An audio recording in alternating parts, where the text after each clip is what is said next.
हालिया अरसे में मदारिस के किरदार, ख़ास तौर पर इंतहा पसंदी और तालीमी निसाब के हवाले से बहुत कम तवज्जो दी गई। ये मौजू 9/11 से पहले ही बहस का एक अहम हिस्सा रहा है। अयूब खान ने 1961 में मदारिस को कौमी धारे में शामिल करने के लिए कमेटी तश्कील दी। जुल्फ़िकार अली भुट्टो ने 1975 में इसी तरह की कोशिश की। 1978 में जनरल ज़िया उल हक ने मदारिस की तालीमी इस्लाहात पर एक रिपोर्ट तैयार करने का हुक्म दिया। इन तमाम कोशिशों का ठोस नतीजा नहीं निकला। जनरल परवेज़ मुशर्रफ के इक़्तिदार संभालने तक पाकिस्तानी मदारिस के मसाइल ने आलमी हैसियत इख्तियार कर ली। आखिरकार 2019 में मदारिस ने वज़ारत तालीम के साथ एक मुआहदे पर दस्तखत किए, जिसके तहत एक रज़ाकाराना रजिस्ट्रेशन का अमल शुरू हुआ। हुकूमत की जानिब से सहूलतकारी, फंड्स और मज़ीद ताउन के वादे किए गए। इससे पहले मदारिस को सोसाइटीज़ एक्ट के तहत ज़िले सतह के हुक्काम के साथ रजिस्टर किया जाता था। 2019 के मुआहदे का मकसद ये था कि मरकज़ी निज़ाम के ज़रिए मुल्क में मदारिस की तादाद पर नज़र रखी जा सके, उनके निसाब और फंडिंग वगैरह की निगरानी की जा सके। मुआहदे ने नए बोर्ड्स के क़याम की इजाज़त दी, जिससे असल 5 बोर्ड्स की इजारादारी ख़त्म हो गई, जो JUIF समेत कई मजहबी ग्रुप्स की बालादस्ती को बरकरार रखते थे। सरकारी दावों के मुताबिक करीबन 18,000 मदारिस रजिस्टर हो चुके। इस वक्त मदारिस को DG मजहबी तालीम के साथ रजिस्टर होना ज़रूरी है, जो वज़ारत वफ़ाक़ी तालीम के तहत एक PC1 प्रोजेक्ट के तौर पर मौजूद है। इस PC1 की मुद्दत हाल ही में ख़त्म हो चुकी है। ऐसा कानून मौजूद नहीं जो DGRE के दफ्तर को मुस्तकिल बनाए। ये तासुर भी मौजूद है कि मुल्क की मुख्तदरा DGRE की सरगर्मियों पर खासा असर रखती है। सोसाइटीज़ रजिस्ट्रेशन एक्ट में तरमीम मदारिस को DGRE के साथ रजिस्टर होने की शर्त ख़त्म कर देगी। तमाम मदारिस इस तरमीम के साथ मुत्तफ़िक़ नहीं हैं। करीबन 15 में से 10 मदारिस वफाक के मौजूदा इंतज़ाम से मुतमईन है।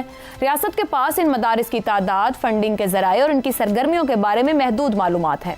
कई मदारिस अपने फंडिंग के ज़राए को जाहिर नहीं करना चाहते। वो ये भी नहीं चाहते कि किसी मरकज़ी अथॉरिटी के साथ रजिस्टर हों। मदारिस की तारीख से साबित होता है कि मदारिस को रजिस्टर करना, फंडिंग को ऑडिट करना और ये यकीनी बनाना कि मुल्क में कोई भी इदारा एक मुतवाज़ी रियासत के तौर पर काम ना कर सके, नागुज़ीर है। PDM हुकूमत के दौरान JUI एक हुकूमत का हिस्सा थी। उसने इस मसले पर ज्यादा दिलचस्पी नहीं दिखाई। पार्टी हुकूमत में शराकत के लिए ज्यादा दिलचस्पी रखती थी, बजाय ऐसे मसले के जो उसे एस्टेब्लिशमेंट के साथ इख्तिलाफात में डाल देता। 2024 में JUI को हुकूमत साजी के अमल से बाहर रखा गया। 26वीं तरमीम की मंजूरी की फौरी जरूरत ने JUI को बड़ी रियायत देने पर मजबूर किया। अब मौलाना फजलुर रहमान का दावा है कि मदारिस रजिस्ट्रेशन बिल कानून बन चुका। इत्तेहाद तंजीमात मदारिस के इजलास में भी यही दावा किया गया है कि मदारिस बिल एक्ट बन चुका है। हुकूमत फौरी तौर पर गजट नोटिफिकेशन जारी करे। मौलाना गुज़िश्ता रोज हुकूमत को ऐवान वरना फिर मैदान की धमकी भी दे चुके हैं। ऐसे में देखना होगा कि ये मामला क्या हुकूमत के लिए बड़ा चैलेंज बनेगा या हुकूमत इसको स्मूथली हैंडल कर लेगी। इसी पर सवाल पैनल के लिए। तरमीम हुई तो फैसला ऐवान नहीं मैदान में। मौलाना फजलुर रहमान की वार्निंग हुकूमत के लिए कितना बड़ा चैलेंज हो सकती है। शहजाद साहब, मौलाना साहब गुज़िश्ता रोज ये कह रहे थे, जब बात करते, क्या हमारी कानून साजी गैरों की हिदायत और रजामंदी से होगी? क्या हम आज़ाद मुल्क नहीं है? अगर हम गुलाम हैं तो हमें बताया जाए। अब 10/11 की बात की जाए तो विकीलीक्स आई तो अमरीकी साबिक सफीर एन पैटरसन ने जो कुछ कहा, और अगर पीछे 2003 में जाया जाए तो जो कुछ 17वीं तरमीम जिस तरह मंजूर करवाई मौलाना साहब, उनकी अपनी सियासत खुद दाखिली और खारजी तौर पर कितनी आजाद है जब वो ये तनकीद कर रहे हैं हुकूमत के ऊपर?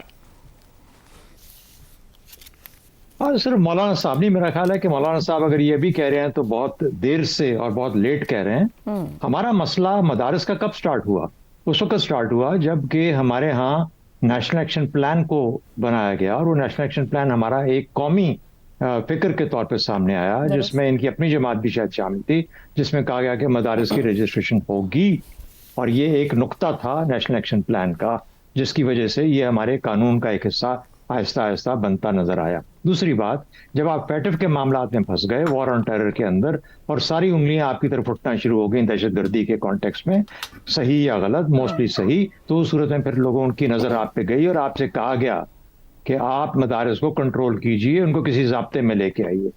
और वो पैटफ से निकलने की एक ये शर्त हमने दी उस पैटफ से, जिसकी वजह से फिर पाकिस्तान की मईशत थोड़ी बहुत खुलनी शुरू हुई, और ये कहा हमने कि हम बाकी मुल्कों के साथ मामला तब रख सकते हैं अगर हम दुनिया के असूलों के मुताबिक चलेंगे, जिसके हम सिग्नेटरीज हैं इन चीज़ों के। तो ये तो हमने वो वादे और वो मुआहदे किए हैं जो कि बाहर की दुनिया के साथ किए हैं। अब पाकिस्तान के अंदर के हालात तो बड़े बेहतर तौर पर बताए गए, और बहुत ये बहस हो चुकी है हमारे यहाँ कि मदरसों को किस तरीके से और क्यों होना चाहिए और क्यों इनके मुखालिफ ये खड़े।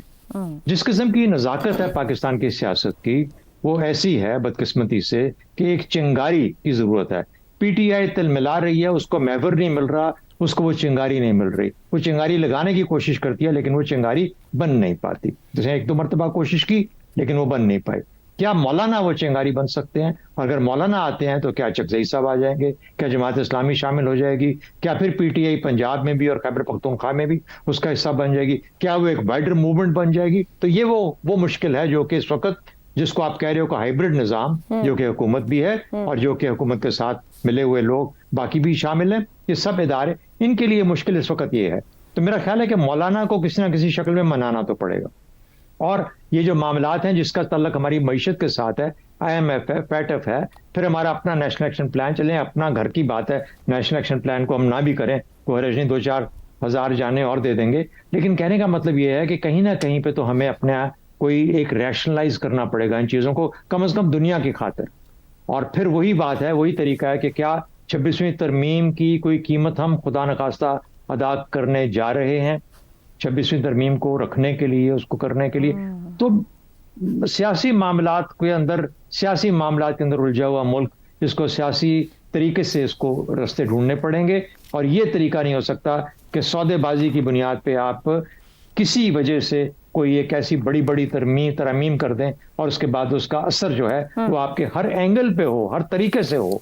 तो मौलाना को नाराज नहीं किया जा सकता। मैं एग्री करता हूँ जैगम साहब की बात से कि मौलाना का बोझ बहुत ज्यादा है इस कमजोर हुकूमत के लिए उठाने के लिए, और मौलाना साहब वो महवर बन सकते हैं जिसके गिर्द वो चिंगारी खुदा न खास्ता न बन जाए जो कि हमारे निज़ाम के बिल्कुल बरक्स और उसके खिलाफ चल पड़े। ठीक हो गया। इफ्तिखार साहब, मदारिस की हरकियात समझने वाला हर शख्स जानता है कि मुकम्मल तौर पर तो ये मुतालिबात भी जायज़ नहीं है। हुकूमत ने 26वीं तरमीम बिल की मंजूरी के लिए क्या खुद अपने लिए एक नया सियासी चैलेंज खड़ा कर लिया सामने? हल कर लेगी इसे? ये देखना ये होगा कि अगर ये गवर्नमेंट चली जाती है इस चिंगारी के भड़कने से, तो आने वाली हुकूमत क्या करेगी? क्या आने वाली हुकूमत इन तमाम कवानीन को, मतलब आपने हुकूमत ही भेज दी है सर, मैंने पूछा क्या मसला हल कर लेगी ये हुकूमत अपना खड़ा किया हुआ? मैं please please please please please जी, ये तरीका नहीं है मुनासिब। एक डायलॉग हो रहा है, डायलॉग को आगे जाने देना। जाए हुकूमत खत्म हो गई, मौलाना कामयाब हो गए, चिंगारी जल गई, तो क्या ये कानून वापस हो जाएगा? अभी बताया आपको शहजाद साहब ने कि इसमें इंटरनेशनल मामलात भी शामिल हैं, उसके भी तो जवाब चाहिए।